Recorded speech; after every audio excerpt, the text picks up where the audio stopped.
What am I going to do today to change what I see in this mirror? What am I going to do today? And a lot of it was I stopped sitting with the cool guys.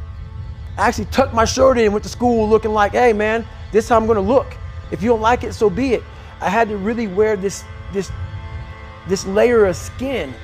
I had to develop a really callous skin on me to take whatever you're going to call me, you're going to call me. Whatever I'm going to be, you know, I wasn't a geek, but whoever I am, you're going to see me. You're going to see me for who I am, because I need to change who I'm not. They want to say, oh, don't call yourself fat. Don't call yourself dumb. If you're not real and raw with who you are, nothing's going to change. And in this nice new world that we live in, we want to hear, you're just a little big. No, man, you might be fat. And it's okay to hear that from yourself and from everybody else. So that's where it started at. And it's raw. It gets ugly sometimes in me in the mirror, but I'm also proud of myself to be able to tell myself that and then fix what's in that mirror. Look at yourself, man. Look at yourself. How you address it is you face it. You face it every day. You face it every single day of your life. Where you say, okay, like if you're fat and you need to lose weight, it's patience. It's patience in this fact of accepting who you are right now. I'm fat, I don't like myself. Accepting the fact that if you lose 3 or 4 pounds, that's a huge accomplishment. You have to live in your own world. You cannot judge yourself. That's why social media and all these things are horrible. You can't judge yourself off of the so-called competition that we have made up in our mind. The things that, how people look, how people act, how smart someone is. This is a race that you run completely alone. Are you accountable for what you're doing? Are you accountable? And I mean to the T for what you're saying. I am. And that's where it started. It started with that total accountability of, let's not lie today. Let's tell people the truth. But how did you stop feeling sorry for yourself?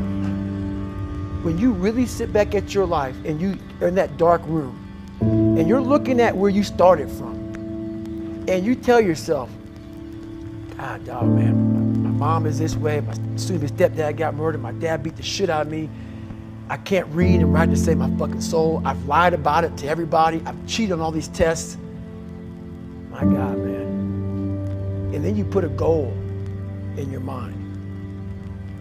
How are you gonna feel, man, when you accomplish this goal, coming from that shit?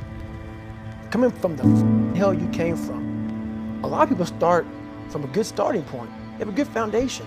What if you can surpass all of these motherfuckers? What if everybody who was way up here started up here, and you started with no legs. You had to grow legs to even start walking, and then crawling, and then running, and then you start passing people with all this given to them. I had to use all this negative shit that was making me weak and horrible as a person.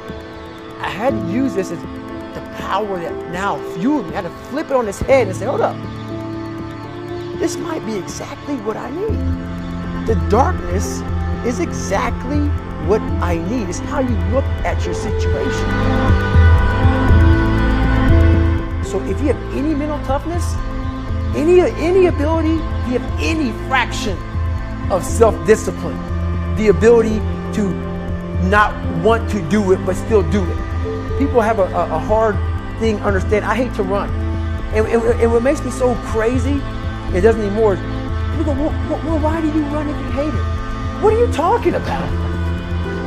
I don't want to take showers and eat either. I hate that too. That's life, man. It wasn't until I changed that mentality that I became somebody. I hated going to school, so guess what? I was dumb as shit. But if you can get through to doing things that you hate to do, on the other side is greatness.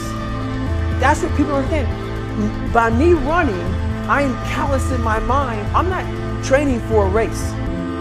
I'm training for life.